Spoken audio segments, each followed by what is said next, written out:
opposing the government and opposing the Conservatives. I'm afraid it's the hard left who want to tighten their control. They want to sideline moderate voices. I don't think anybody should be surprised about that is the nature of the hard left. And of course, we know that the hard left famously cannot tolerate any dissent. Who are the hard left, Chris? Well, we know who the hard left are in the ascendancy within the Labour Party who associate with the hard left. You just said that we were too right wing. The hard left agenda, printing money, nationalisation without compensation. That's a hard left-wing position. Hard left, the hard left, the hard left, and the hard left, the hard left, the hard left, hard left, hard left, the hard left, and the hard left, hard left, the hard left, hard left, hard left, hard left, hard left, the hard left, the hard left, the hard left, hard left, hard left, hard left, the hard left, the hard left, the hard left, the hard left, the hard left, the hard left. Hello and welcome to Real Politik, a podcast by Tom Foster, Jack Frayne-Reid and Yair Rice, in which your three humble servants of a revolution struggle to determine whether works of cinema from through the ages are dialectically pleasing and, furthermore, ideologically correct, or whether they deserve to be consigned forever to the celluloid gulag. Paying penance for left-deviationist crimes, the condemned trio shall raid the bargain basement of history until their gibbering brains are reduced to frail, dusty particles of nothingness, forced to broadcast their pathetic final moments of agony by solemn decree of Commandant John McDonnell and his vengeful wrath. Enjoy the fun and festivities! By the way, Phil Greaves is not allowed to listen to our podcast, as he is a cop for the police. Tune into our first two shows for a thorough dissection of the bizarro polemicism of the Atlas Shrugged movies, and then our third, as we dust off an old BBC documentary on veritable titan of racism Enoch Powell, with help from special guest Kieran Morris. Raise your fists in solidarity, comrades, for this podcast kills fascists. Actually, you kill fascists by murdering them with weapons, but shh, Phil Greaves might be listening. So maybe on the count of three, we should all say something at the same time so we can sync it up. Nuts. Nuts. All right. Nonce. Nonce. No. All right. Nonce. Okay. 3, 2, 1. Nonce. Nonce. Oh fuck. Is there a delay? So I'm Yair, and I'm here today with Jack and Tom to talk about the Atlas Shrugged trilogy. Some wonderful libertarian films, Oh, yeah? Wonderful. Some Great films from the great tradition of libertarian film. The grand, noble tradition. What was it? Anthem Film Festival? The Anthem Film Festival. Yeah, This won the grand fantastic. prize. The grand prize. And Was it the Eagle Scout, the last Eagle Scout? The last Eagle Scout, I think that was like exemplary libertarian values on film or something. and the best documentary award went to Dinesh D'Souza's America, Imagine a World Without Her. A fuck you mentary if I ever saw one. In fairness to D'Souza, I mean, technically, by the loosest definitions of the word, it is a documentary. And also, it's actually more cinematic than the Atlas Shrugged movies, his documentaries, because he's got these rich capitalists who bankroll them to fuck for them to try and knock Democrats out of office and fail miserably. You know, Atlas Shrugged does contain some great libertarian values, so... It does. You know... I'm surprised it didn't get the award, but then I guess they needed to give it a big one. They needed to give the last Eagle Scout something. I mean, you've seen that trailer, haven't you? I saw the couldn't trailer. let that film just leave the festival with no awards, no accolades, man. Masterpiece. That would have been a disaster. They need to award the last Eagle Scout, not the last Boy Scout. That's a proper film. The last Eagle Scout. They need to award the Dinesh D'Souza, the Atlas Shrugged films. I imagine Dinesh D'Souza is a very regular appearance in these festivals. Oh yeah, I don't doubt it, honestly. There was a description of a film from the Anthem Film Festival, which was, I mean, this is quite a long preamble to the actual talk, but I feel that it's in all of our interests that I find as quickly as I can and read this. I looked up the Anthem Film Festival for the purposes of this. and Is it a yearly festival that happens? How long's it been going on for? I think it's yearly. I don't know how long it's been going on for, but it definitely had a festival this year. Because I was looking up the synopses of the films that are playing, including The Money Changers, the documentary by somebody by the name of Mortensen, in which Shylock narrates the history of the banking sector, a potential minefield of anti-Semitism. I love how it says at the top of the description for the film. It says the story The Big Short should have told, but didn't. But didn't. As the resident Jew, I will say that I'm very excited for this film. I can't wait. Think greedy bankers, in inverted commas, caused the financial crisis? Think again. I think that, like the It was literally just the rabbis, man. It's not because it's the Jews, the full-on Jews. Shylock himself. Okay, so I found the synopsis that I found so hilarious, and this is from the short film competition at the Anthem Libertarian Film Festival. It's called "I've Just Had a Dream," which is like if Martin Luther King had no command of syntax, he would have thought that "I have just had a dream" would be some really commanding oratory. And the synopsis is as follows: Irene is an 8-year-old girl who just had a nightmare. She dreamed that her life had completely changed. Is it just a dream? Amina is also 8 years old and also dreamed and just awoke from a lovely dream. Could these dreams come true? Oh, yeah. Oh, God. It's all about dreams. That's what it's trying to get. It's got the 8-year-olds, it's got the dreams. You know, this dialogue that's pretty much word for word like that in pretty much any libertarian film I've ever seen.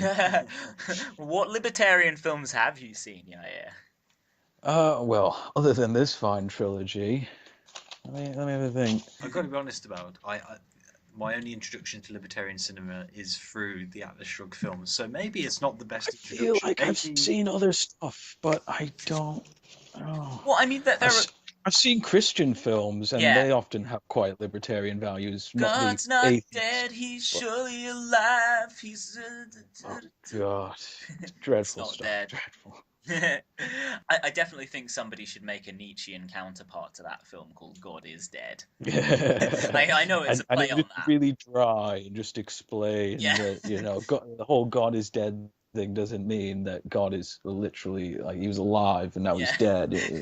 But I mean, we've all seen some films by libertarian filmmakers. Like, I mean, is Clint Eastwood would surely identify as a libertarian. I'm a big libertarian. Yeah, and I mean. But I would argue that with some exceptions, not a lot of those values necessarily, like they're not that explicit in his cinema, you know? No. You could watch his films and not really think, oh, this guy's definitely a libertarian. Apart from obviously loving guns and stuff. But, I think some good liberal filmmakers also use lots of guns. I think on a personal basis, Clint isn't actually particularly fond of guns. I think it's more just that that's the type of film he makes, probably similar to a lot of more liberal filmmakers. Filmmaker, isn't he? Yeah.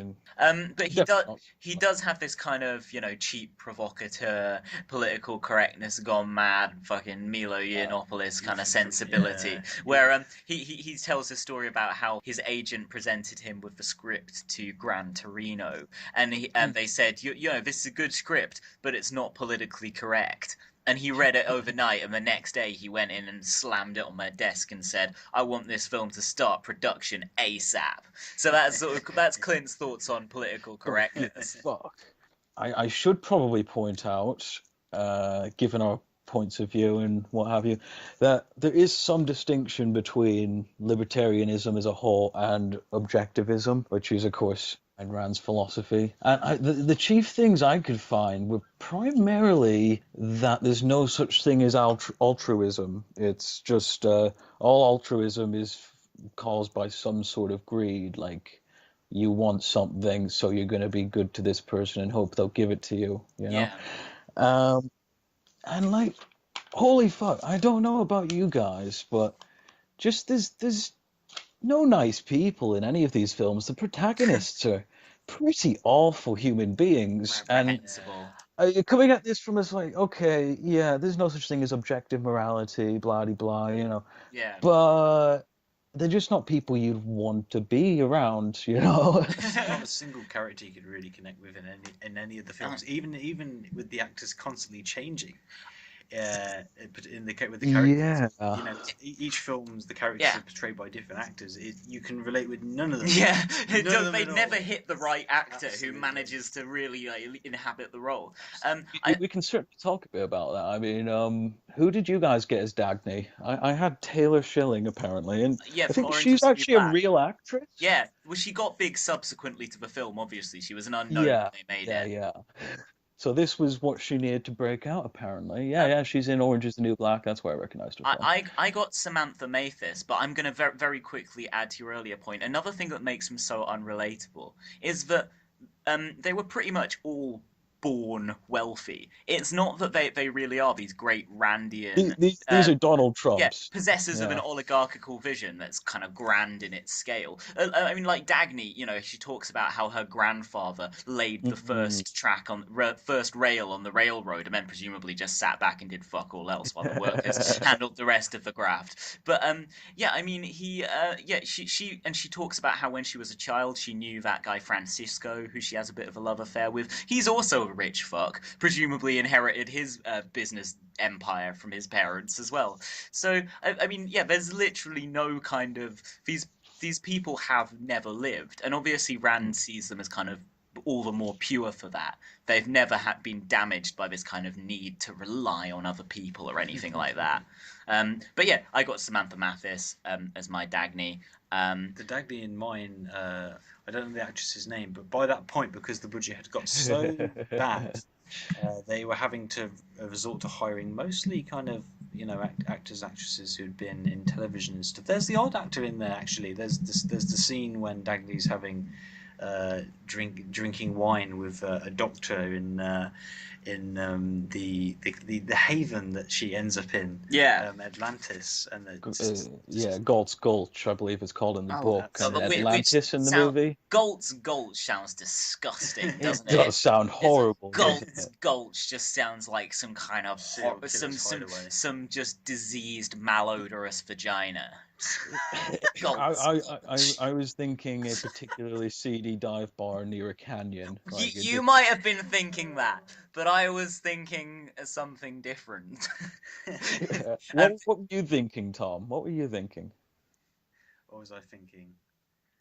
Galt's Gulch. Let's say it a few more times. We'll just picture something. It's like a sort of like a serial killer lair, like in a hidden, secluded region of America where there's force fields keeping everyone out and stuff. Some kind of swamp, which it actually is. Yeah. There is force fields keeping people out of Atlantis. Yeah. What is that? Is that an actual thing? Spoiler alert! I'm not there in the trilogy with my assignment. No, I'm kidding. I've seen it, of course. Yeah, we've all watched it. We've all spent. Watched all three parts. Yeah, we've spent way too long in the Atlas Shrugged universe, all three of us. Multiple times. So there's a force field. Basically, after the crash, John Galt points up to the sky where you see this kind of like damaged, because the plane's gone through it. So it's not much of a force field because the fucking plane penetrated the force field, and it still crashed in Atlantis. Yeah. But yeah, and he says it's to keep people out. So yes, they have a force field protecting them from the outside world. It's a crazy cult, essentially. We'll get to that. Yeah, we'll get to that. But one more final bit of Galt's Gulch imagery. I can really imagine expanding on Tom's interpretation of that it to be this kind of really horrible, seedy swamp, like the one where John Cusack's character lives in The Paperboy, that really seedy film, where where John Cusack works as a gator gutter. Imagine being a gator gutter at Galt's Gulch. It works. So I also was lucky enough to get the most expensive film, I believe, right? $20 million budget estimated, according to IMDb. And it was down to $5 million by the third film. And by the third, I think. I thought it was under $1 million. Was it not? I don't think it went that close to the bone, although I'm just using Wikipedia here to as a reference. But it was. I'm sure that's as decent a source as IMDb. It was $10 million on the second film. Yeah, so it halved and then halved again. The free market spoke. Free markets, but I love that. That is obviously it's an obvious point to make, but it's a hilarious one. The film failed on the market terms. And they still pressed on with it and tried to make this financially No, you see, man, unviable it was production. government like lobbyists working for like shady other companies that Yeah. stopped this good film from getting out because they had their own like looter self-interest, you know. Yeah, I think that the second one, they released it to coincide with Obama's re-election, didn't they? Re-election Mm. campaign, and somehow Mitt Romney didn't become president. I think that this film, it was hindered from the very start by the forces of the evil, crony, capitalist, socialist, crooked banker conspiracy that's ensconced in Washington, D.C., according to Forbes magazine. Yeah. I don't know where the socialist aspect of that comes in. As far as I can see, Bernie Sanders is the only socialist in Washington, D.C., and he's a fucking sock dam. There's crazy things going on in America. Crazy Yeah, things. crazy things. Anyway, let's move That's on. neither here nor there. Neither Well, here nor this there. was a crazy thing that happened in America, and I don't know when your guys' parts were set, but part one was set in 2016. That's when the That's film it. opens. Okay. Yeah.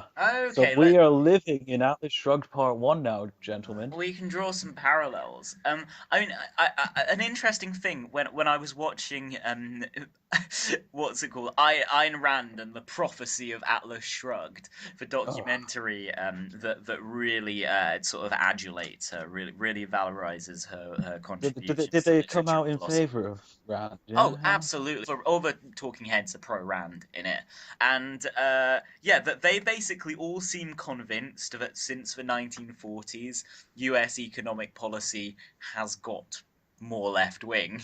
Since the 1940s, when Rand wrote the book, I mean that was the height of the New Deal, wasn't it? That was Hmm.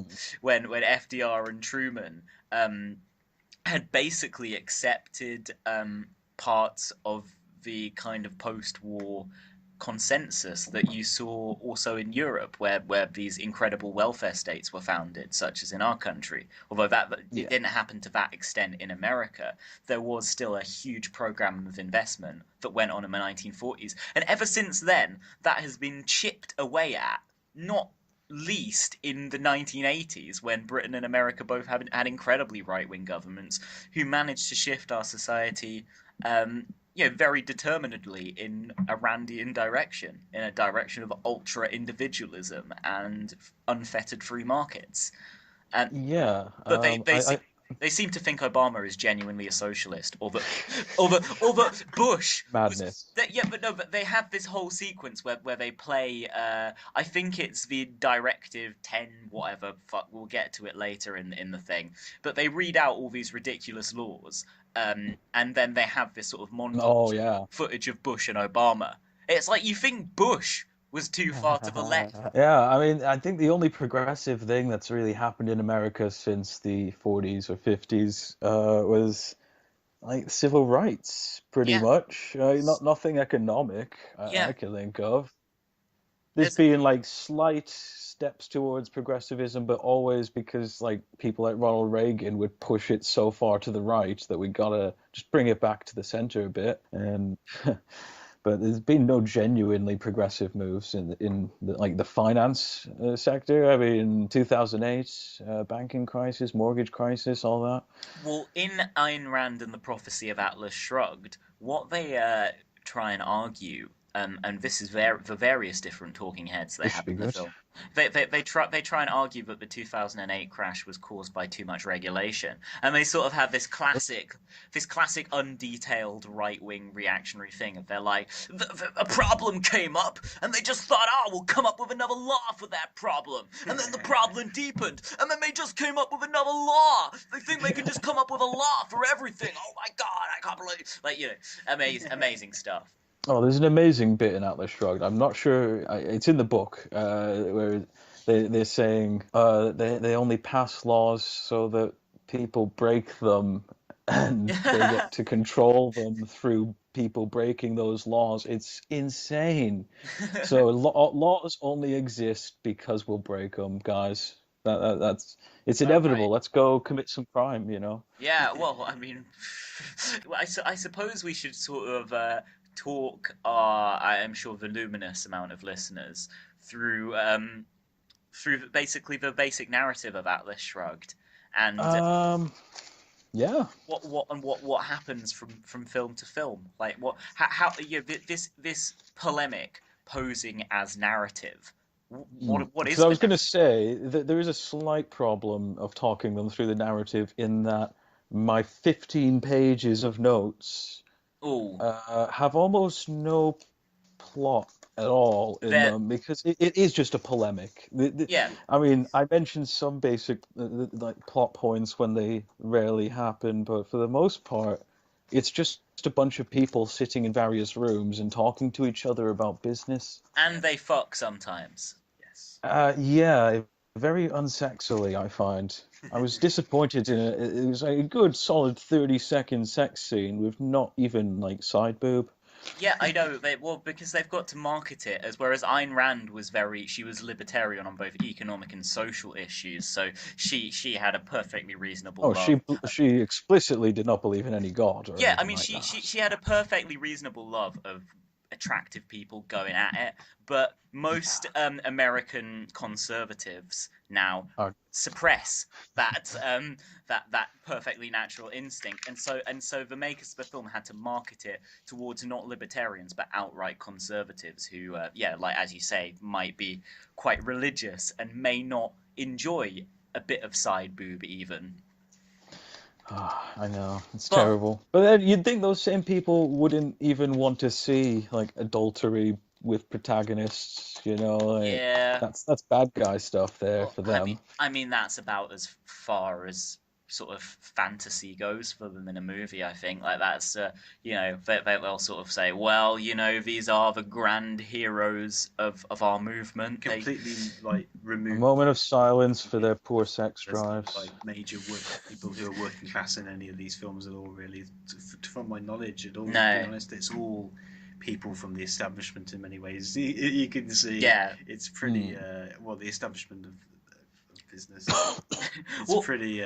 Occasionally, a working class person will appear as a plot point. Oh, as an extra, yeah. Or as like someone in like an kind of crowd going like placard. Like the security guard or the waitress, the security or the hobo. guard. I mean, I'll point out, out of the protesters with the signs saying like "Fat cats, fair share your wealth. We are the 99.98%. Where's my fair share?" or "Help the unemployed" or something. There's 7 of them. And they reappear in multiple scenes throughout it. I counted. Nathan Rabin, in his review, he said approximately 5. It's 7. That's how many extras they hired to limply hold placards up, sort of lifting them up and down, like in a sort of these extras are really fashion. acting hard. They're earning their paycheck. Great extras, great extras. But what we tell them about the security guard, Tom? There's a scene in. Towards the end of part 3, when it went off the rails long before this point. I think we go off the rails pretty much. Was this ever on the rails? It was never on the rails, and John Galt has been kidnapped by the state and taken to the State Science Institute, where he's hung up on a wall of electricity. Which is constantly referred to in the films as Project F. And it's just wasn't that a shit film about like a bunch of asshole teens having a party? I think it was, yeah. It was. Well, that Project X. It was Project X was, yeah. It was the found footage film. But you only have a Project X because you want it to turn into Project F as the night goes on. And it's just like they've obviously just got like a heart monitoring machine in, and they've got just a metal frame, and they put it up on the wall, and it's the worst set dressing you'll see. It's just terrible. It's all dingy spaces that they shoot it in. It's dreadful. And basically Dagny and some of her comrades, you could say, from Atlantis, come along and come to save Galt. The C word. And she goes to enter the State Science Institute, and a security guard's there. and she pulls out a gun on him and tells him to get out of the way or she'll shoot. And then the security guard goes, "But I'm not supposed to decide. I'm not supposed to choose. I can't make decisions for myself. I can't make decisions for myself." And she shoots him. Yeah, she fucking murders this guy, like a great hero. And this is a recurring theme in any sort of apologia I've seen about this book or the movies, is that, well, you see, in the universe of Atlas Shrugged, what happened was the government, over the many decades, it didn't just happen overnight, they trained the populace to literally not be able to think for themselves, so all the actions make sense. And I'm like, I guess that within that context, actually, it does make sense, but that's not the world we live in, so it's completely unapplicable to reality. We actually put a finger on what is the government in the world of Atlas Shrugged. What's their ideology? Is it socialist? Is it a hybrid of that, or like? I think many libertarians probably argue it's somehow beyond ideology. It's just truth. It's not that. Politicians don't give a fuck about anything. It's all because they all want money and power. Yeah. And that is why we're seeing people like fucking Donald Trump doing so well, is people believe this shit. Yeah. This stupid, every politician's painted with the same brush. They're all just in it to win it, Yeah. When the sort of liberal journalists will sort of say, "Oh, Corbyn supporters just think that every single MP is a cynical, self-serving careerist," it's like, no, we don't think Corbyn's an support MP. Corbyn are like that. Yeah, exactly. But I love the government in Atlas Shrugged. I don't, not that I love their policies, but because I don't think some of their policies, even as a socialist, are just insane. I don't think their policies would satisfy anybody on the left or the right. And all right, and just gonna make this clear to all our listeners. All of us are pretty far to the left. Like we would not identify as liberals, any of us. Yeah. I'm putting that out there. So if it was a really extreme far left policy, we would be the guys who would sympathise with it, presumably, and their shit policies. Yeah. So, but I think it's hilarious that the government, they get together in their sort of boardroom, and then they're like, and so they just start the conversation like, "So I think we can all agree that capitalism does not work," and then they leave this huge dramatic pause, and then they're like, "Without government as a partner." Yeah. And it's like, okay. There's no president either. It's just a head of state. The head of state, played by Ray Wise from Twin Peaks. It's called Head of State Thompson in the film. Yeah. Because you just have to remember that altruism don't real, guys. It's just nobody's nice. Nobody is really nice ever. No. Should we go through Directive 10.10 to 89? I think we can. Yeah. A lot of if you've got something, then go ahead. Passing a lot of acts, like the Rail Reunification Act. The Rail Reunification Act, great stuff. Which terrifies Dagny. She's like, when she goes, "You've nationalised the railway."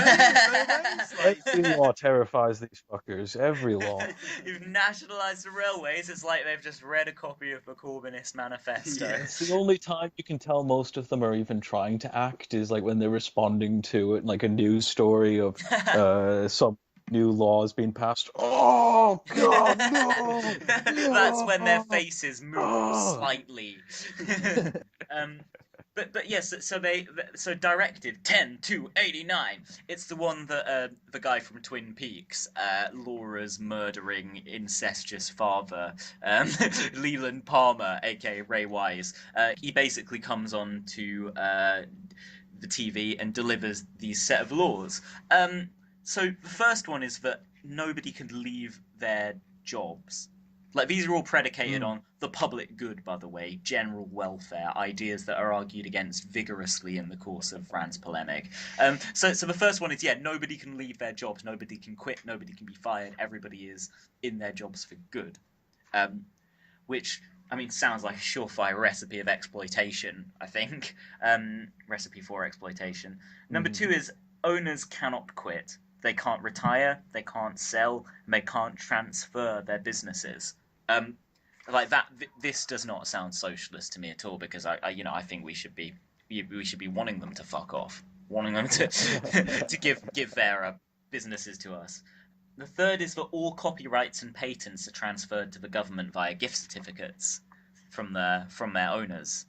And the fourth sort of ties in with that. It's that no new devices, inventions, or goods are to be manufactured or created. so there's no advance in society whatsoever. Like this is where it's evidently clear that Ayn Rand has never read a word of Marx. She does not understand materialism. She does not understand how leftists think that social progress happens. Concrete relations of power and production. The government in these films is intent on destroying itself. You know what it is, or at least about the last point, is that Rand and the objectivists believe that there's no reason for governments to fund research and stuff like that, and so she must assume in some kind of black and white logic that means that the opposite, communism, believes that no private people should invent anything ever. Yeah. It should all be done by the state. Everything. I say no new inventions. It's just no ideas, guys. Stop thinking. Stop it. I mean, just what would you? How can you believe that anybody thinks that's a good idea? Honestly, how does she think that? I guess it's kind of her hyperbole to say this is the direction in which our society is going. That like, you know, state control, centralization does not lead to innovation. I mean, it's just nonsense, isn't it? Absolutely. The fifth is that every company provides the same amount / quality of goods as in the basic year, no more, no less. The same amount / quality. So you not only have they, you know, just got to half-ass everything by governmental mandate, but they must produce the standard amount as in any given year, which is totally not socialist. It's not according to their needs. If they're just producing whatever they perceive to be the standard amount, that might not be enough. Eventualities might ensue that necessitate people having a bit more of this company's produce than they would generate in a standard year. So I mean, just genuinely, where Ayn Rand was coming up with this stuff from is baffling. In the basic, well, I think that most of it can be traced back to her negative experiences in the Soviet Union. But that last point, like, there was never. I'm not a Soviet historian. Somebody please correct me if I'm wrong. But there was never a top-down law that said that all, like, I've got one of these new directives here. All steel mills must produce steel at the same level of output and distribute according to the needs of the people. That last bit, that's pretty socialist. Yeah. But the same level of output, there's never been a law in any communist country that has said all factories, big and small, they all produce exactly the same amount. That's it. It's economic nonsense, and it's not the kind of stuff that's believed on either the left or the right, and it's a complete straw man argument that anybody thinks this in the first place. And the sixth ties in with that last point, and it's that everybody has to spend the same amount of money as they would in a basic year. Now that is just government mandated austerity. There's absolutely nothing socialist about that. I mean, it's comparative to wartime rationing or something. But again, like, where is she coming from with this stuff? And the seventh is that all wages, prices, dividends, blah, blah, blah, are frozen. So no one gets paid. Yeah, I mean, actually, the crucial difference is that some things, like I think rail fares should be frozen. For example, I think that there should be rent caps. So that is stuff that does resemble actual leftist thought, but not on fucking everything. Not including wages. I mean, people on the left in this country are some of the ones who've argued the most vigorously against caps on benefits and public sector pay. So to just limit any amount of money that can go to anybody is, again, not shared by anybody from any political strain. So, yeah, those are the 7 rules in Directive 10-289, which, by the way, is a really weird name. Directive 10-289.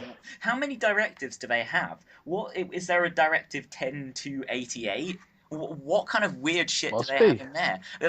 Maybe there are actual left-wing policies in one of them. Maybe Directive 10-290 is just a socialist dream. Yeah, towards the end of part 1, there's actually a list of 4 directives that are being read out. One of them we already mentioned, the steel mills thing. There's also a moratorium on the building of all railway lines. Oh. So just no more trains, guys. That's it. Even though it's the only method of transport in this fucking civilization. Yeah, for some reason, which we'll get to in a bit, because they'd obviously talk about that at the beginning of part 1, don't they? Yeah, exactly. The whole running of this country relies on purely just trains and railroads. Trains. But no more of them, guys. Moratorium. No more trains. No more trains. There's also a directive that says big companies are no longer allowed to move from poor states to rich states. Oh, right. Because there's like this big concern because Colorado's really rich now because there's all that oil and stuff. And this last one's related to that. There's a new federal tax on Colorado. On the state, not on like the rich businesses there, not a punitive tax on the wealthy. No, a federal tax on Colorado. Yeah, the fuck? They don't seem to have any idea of like kind of how you can grade taxation or anything like that. Progressive taxation. Is really rich, will just take all your money from the actual state coffers. I mean, I'm not an expert in U.S. Political theory and law, but I don't think that's how federal taxes work. They don't single out states like that. I mean, there's probably economic bans and stuff and various things. Rich states probably do give a bit more in certain ways, but it's not done as a federal tax on, say, California, which has the 4th biggest economy in the world, I believe. California does. There's no federal tax on California, as far as I'm aware. I'm sure. In the universe of this film and this trilogy. It's in 2016, in this year. 2016. Man, now imagine this happening in 2016. They believe that, according to the film, California is considering seceding from the Union. And Oregon is overrun by gangs. So yeah. I will actually mention that I played a little game where every time they mentioned Colorado, I wrote 420. Brilliant. I wonder what the weed situation is in the Atlas Shrugged universe. Because I was social libertarian. Of it. They were clearly trying to sell to a wide audience, I believe. Yeah, well, that's because Ayn Rand, like, weed wasn't her drug, was it? She fucking popped Reds all day. She just amphetamine up to the fucking hilt. Probably partied with L. Ron Hubbard, getting mental with it. So basically, there's this incredible scene that is really indicative of. Apparently, well, I found out from Ayn Rand and the Prophecy of Atlas Shrugged that it's really indicative of the overall philosophy of the book. However, it's just a hilarious scene in the film. So basically, there's 3 people on the train on the John Galt line. That's literally all they show you. There's these tense conversations back at Taggart International HQ where they're all talking as if this is packed train, but they only ever show 3 people on there. And so basically it's this like politician and his poncy British communications director or something. So it starts off, the British guy is like, Kip, why check your watch? I don't even need a sundial to tell you we're as late as yesterday's apologies. As late as yesterday's apologies is just an incredible Randian phrase that just makes fuck all sense. And then there's this incredible bit of foreshadowing where the senator's just sort of like, I swear I'll make it a priority to nationalize this railroad. And then the poncy British guy just says, "History showed us it is the only way to make it run on time," as if to foreshadow something, as if he's maybe kind of shooting himself in the foot there a little bit with his ideas of state ownership being good and whatnot. And then, yeah, there's this huge crash, like, nice bit of video game CGI, the whole place is just up in flames. But it turns out, that I found out in Ayn Rand and the Prophecy of Atlas Shrugged, that basically Rand goes through every passenger on the train in the book, and there's more passengers than 3 in there, and she tells you what each of their sort of backgrounds were and why they deserve to die. Yeah, why they deserve. So, for example, so the guy in carriage B was a professor of sociology who taught that individual ability did not matter. Everything is achieved collectively, and that it is masses that count, not men. And so it cuts to this talking head like, "Yo, so there are no innocent victims here." Oh my word! So that's the kind of philosophy she has. With you should die if you want to collect. This insane, godless belief in a cosmic justice, it doesn't make any sense. And a brief personal anecdote is that I'm not friends with him anymore, but I did know this guy who was very obnoxious, very arrogant, and a big libertarian. Thought he was so clever, and I remember once him going off on a huge rant about how he hated Bob Marley just with an incredible passion, because Marley's basically Marley was dubious about medical treatment when he got cancer, and this guy who I knew was just like, "That's disgusting. He should have told the world that cancer treatment is great." But mainly the main thing he objected to was that Bob Marley betrayed his own personal principles by, when he was desperately scared that he was going to die, he got cancer treatment from standard medical doctors. And my friend hated him for this. Well, my friend, he absolutely despised him for this. And I think that's a very good encapsulation of the libertarian fetishization of personal responsibility. Yeah, there's no room for empathy, Jack. No, of course not. Of course not. I mean, Bob Marley, of course, he was going to die. He was probably a looter, man. He was probably a looter. Probably one of those looters, one of all 7 of them holding up their signs. Lots of people are looters, Jack. You gotta get in with the lingo. Everyone's a looter, man. Just not these good Randian heroes, though. These people ain't looters. Yeah.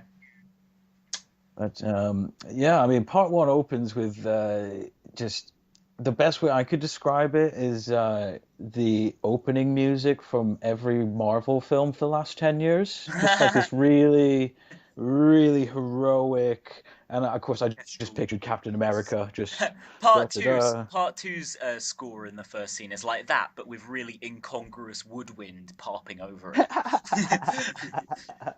I don't think there was any woodwind going on here. Did you take note, Tom, of the opening music at all? It was. I'm sure it was dramatic. Yeah, it was. It had the very similar description you gave to it. The kind of that sound of Marvel. Yeah, exactly. Big stuff. Bombastic, orchestral, just kind of and because the production company was it Atlas Productions, was it? It was Atlas Productions Limited.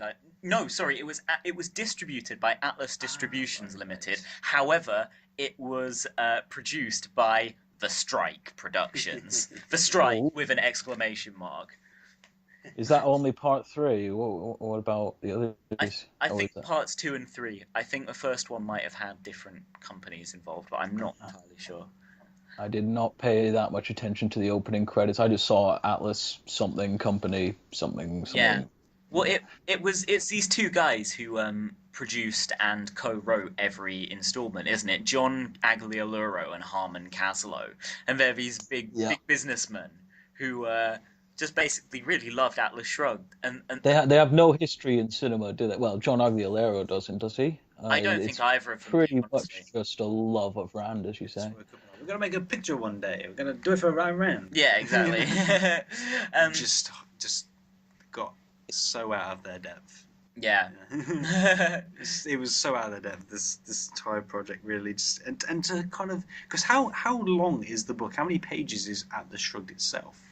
we're looking at potentially, because the speech itself, which is featured in the third one, which we'll get to, which is the big kind of like moment in the novel, takes up over 100 pages, where John Galt's sort of addressing. I've heard 60 to 80 pages, depending on printing, but Yeah, I could see up to 100. First edition of Atlas Shrugged was 1,168 pages. So just for reference, I think that might be longer than my copy of Marx's Capitals Volumes 1 and 2. Yeah, and that's not a novel. That's not a novel. That is an incredibly weighty polemic. In fact, it's 2 in one book.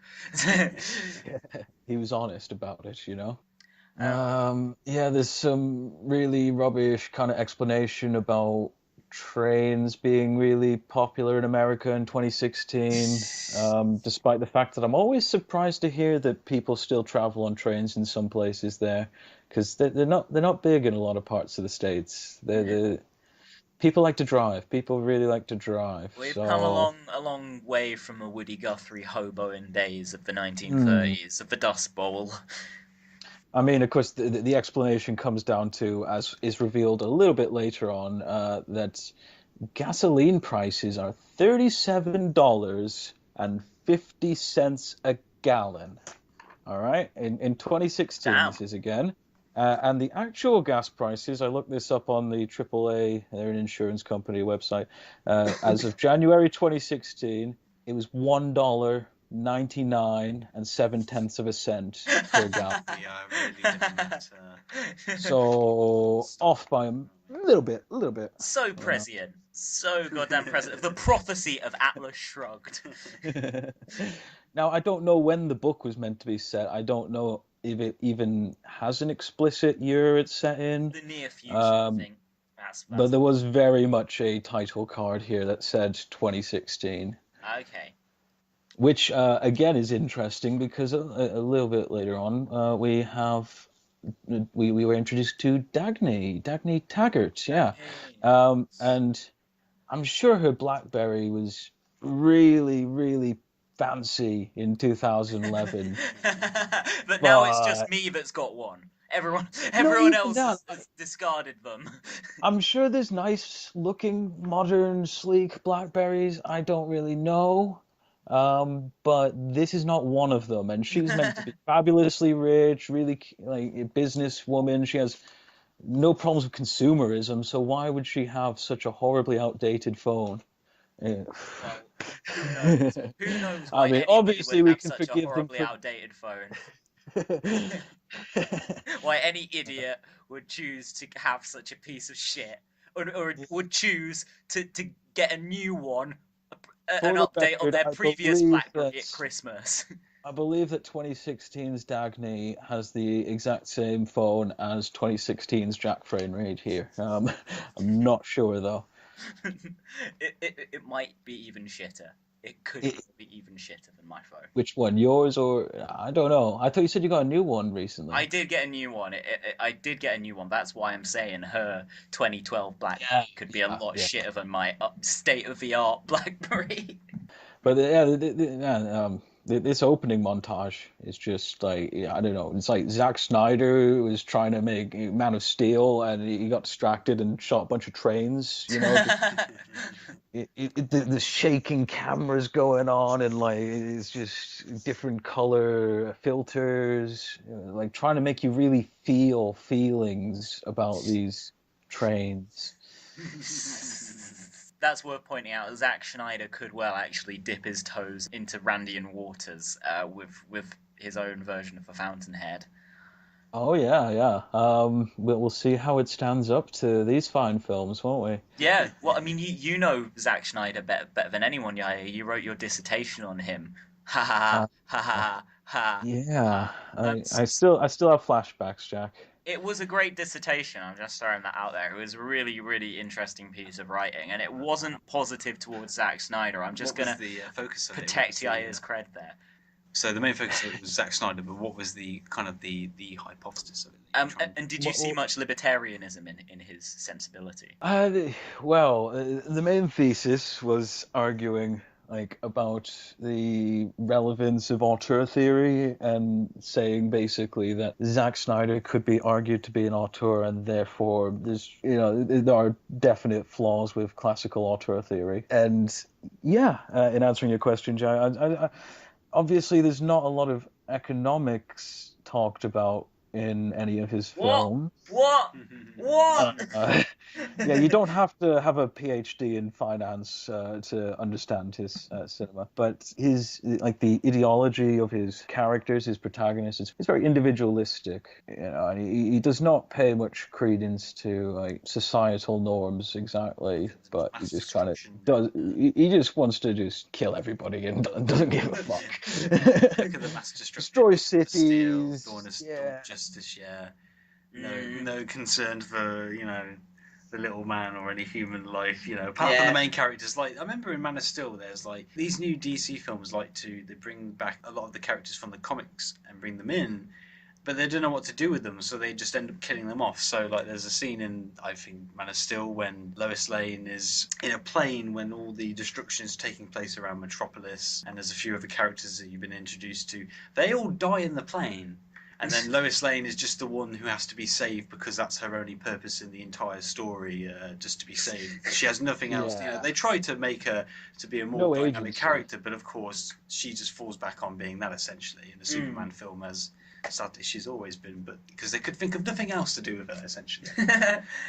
Or she has to go places to get things. That's another thing they like to do with her character, because again they don't know what to do with her. Yeah, she doesn't have any superpowers, so Yeah, well, I mean, gets pushed to the side. At least this film's got a strong female protagonist who we see in 3 lives. Well, she's a bit shit, isn't she? And of course, all of the characters are very two-dimensional. Oh yeah, I know. There's no development whatsoever. I know, and actually, there's this very interesting bit which maybe says quite a lot about Rand's attitudes to gender, which is where Jim Taggart. So Jim meets this, and in my film he's played by Patrick Fabian from Better Call Saul, by the way. So as some actors who are known in it, but yeah, Jim marries this working class woman 2 scenes after meeting her in a supermarket where she works, and it's amazing actually. They even helpfully explicate what Rand is trying to convey through this relationship by saying, look, love can even cross class boundaries. But basically his new wife comes up to Dagny and she's just sort of like, I'm the woman of this family now, and Dagny says, that's okay, I'm the man. Oh. It's like, yeah, much better than just a fucking one of those burn. shitty women, one of those rubbish women things that doesn't. Who'd want to be one of those? You'd want to be one of them. You want to be, yeah. She may be a woman, but at heart she is a man. It's very Elizabeth I, isn't it? I may have the body of a weak and feeble woman. Thatcher, isn't it? Yeah, well, yeah. There you go. Yeah. I mean, Dagny still gets probably the best rap of any of the women in this film. Is Hank's wife in parts 2 and 3? Hank's wife is portrayed in part 2 as just a fucking nuisance. Oh, she is just the worst person according to this film. She's basically in part 2 to occasionally gratuitously flash her cleavage and to piss Hank off enough that he spontaneously demands divorces. He's like, I'm ready to give you a divorce. There's all this stuff. I'm ready to give you a divorce. Yeah, I mean, the she's gift that keeps on giving. Yeah, she's portrayed as just a nuisance, and in fact, you're right. Most women in Atlas Shrugged are portrayed as just nuisances. The very first time we meet Hank's wife, the first thing she says is, I don't have the exact quote, but she's just admonishing him for working late on their anniversary. All right, bearing in mind that we've just seen the previous where he was when he was at work. He wasn't doing anything important. Nothing he couldn't have done over the phone. Yeah, exactly. He just needs to sit in his office and feel like the big man, Hank Reardon. He's a fucking massive egotist. But he does buy his wife a gift, though. We do have to remember that. What's he buy? He buys her a bracelet, which is made from his own metal. His own company's metal. He buys her as a bracelet. And I've got her exact reaction here. Yeah. You're giving me a railroad spike. She is bang on. That is just a load of shit. He's a rich fucking prick, and he could have bought her any fucking amazing thing that she actually liked. Instead, it's a bracelet made out of his special Reardon metal, which I did some research, and obviously they don't go into too much detail because it is made up, it's fictional, but it's essentially an alloy of steel and copper, so just a mixture of those two. That's the magic of Reardon metal. Oh, right. Copper, one of the cheapest metals around, and steel, which not as cheap, but it's a lot cheaper than gold or anything. And he's just like, here's a copper and steel bracelet, lovely wife, happy anniversary. Sorry I wasn't there. And then he goes into another room with, I believe it's his business partner. Is it Paul? I want to say Paul. I don't know. And he eats his steak dinner on his own without his wife. On his anniversary. This is in part 2, isn't it? Yeah. How soon after that does he fuck Dagny? A pretty long time, actually. This is about 20 minutes or so into the film. I guess because they try. He doesn't fuck her until about an hour and 5 or so. Oh, okay. Because I guess they try and give you build up a bit of sympathy for him, don't they? Like, yeah, you need to see that this woman is just a bitch. Exactly. So he's all right to cheat on her. It's fine. It's cool. Yeah. And the only indication we get that he even thinks this is at all like a romantic day, and bear in mind, I'm not a romantic. I'm not really big on this kind of stuff. But at the same time, this is taking a bit far. It's he's just so cold. The only indication is that we do get a short, like 10-second scene of them fucking, and then he immediately gets out of bed. She says, "Where are you going?" He says, "I've got work to do." Conveniently for plot purposes, that's when Dagny calls and they start their little flirting thing. I see. So, yeah, build slowly but surely. I mean, what I love, I think it's especially prominent in the third film where they're trying to save everything. I think it's Dagny and John Galt. So they get all the workers like slaving away on the railroad, and then they just go off into some little room to fuck. Some like darkened room, some seedy fucking storage room or something. Because they need to get the trains from one side of the tracks to the other. So she gives this big speech. Trains. Yeah, trains! Yeah, exactly. Trains. If you watch that, the Shrugged folks, you will see a lot of trains. If you like trains, seriously, train spotters, they should watch this film. Yeah, really. If we could, we don't just mean heroin addicts. We do mean them as well. If we can recommend it. Yeah, you might be able to tolerate it on heroin. And she just gives this speech. And then, as all the workers go off to do their job, she just runs off into a side tunnel, and Galt follows her, and they just start fucking.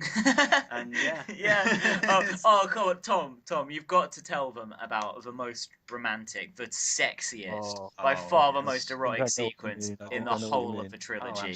Tell them about the sequence in part 3. Well, in part 3, when Dagny is in Atlantis and she's, realising why this is, if the world could be like this, and they have a little montage, her and Galt, wandering around Atlantis, and it's all topped off. What's more romantic in a montage than a canoe polishing sequence?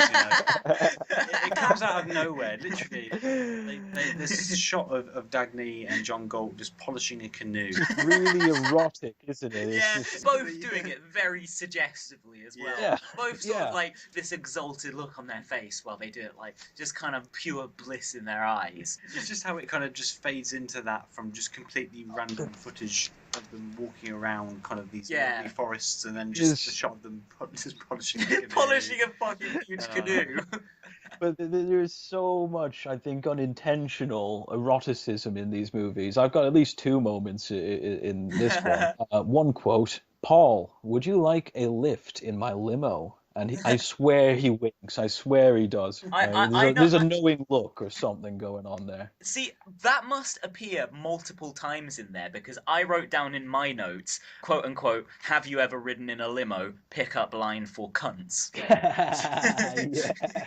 I think Jim Taggart says that to his working class wife when he first I will say that I don't know if it's the nature of the book or if it's these films, but it feels like they're really, really trying to stretch shit out. Yeah. And they don't even succeed, because even though the copy I have of this film is 1 hour 37 or so, the actual movie, minus the credits, which is 7 minutes, 1 hour 29. You know, they don't even make a full 90 minutes with a 1,000-page book to work from. They all have they all kind of come at running at around about an hour and a half each, don't they? If you don't take into account the credits and stuff, that usually bump it to an hour and 40 on each. Yeah, each one. they do love to pat themselves on the back. Very nice credits. I think they were the most enjoyable parts. Big quote in the opening. I know we're kind of jumping around a lot, but this is your wake-up call, America. Actual words by the narrator in the first minute of this film. Your wake-up call, America. This is what I'm saying when you were reading that synopsis. You know, actual dialogue. I mean, they did intend it to be very timely, didn't they? But to Randians, Rand is always timely. Like, she always seems, her writing seems to have a lot of bearing on whatever is happening at any given time. So it just seems to be the way it is in the Randian world, which is our world, because the world is Randian, because her prophecies were true. It's just truth. It's just truth. Do you guys have much about Ragnar the Pirate? I love this guy, but he only gets 3 very brief mentions in the first part. Ragnar the Pirate, he's sort of a character that's mentioned throughout the trilogy, and you get a very brief glimpse of him in the third one, in Atlantis, and it just... how glimpse? I want to see this guy, man. Yeah, exactly. They built it. It's literally because, of course, another big part of these films I think we need to mention is a lot of it is taken up by chunks of news footage. Shots of newspaper. Well, I love all the appearances from the Fox News anchors in it. Like when Sean Hannity turns up in part 2, just like, come on, guys, this is Economics 101.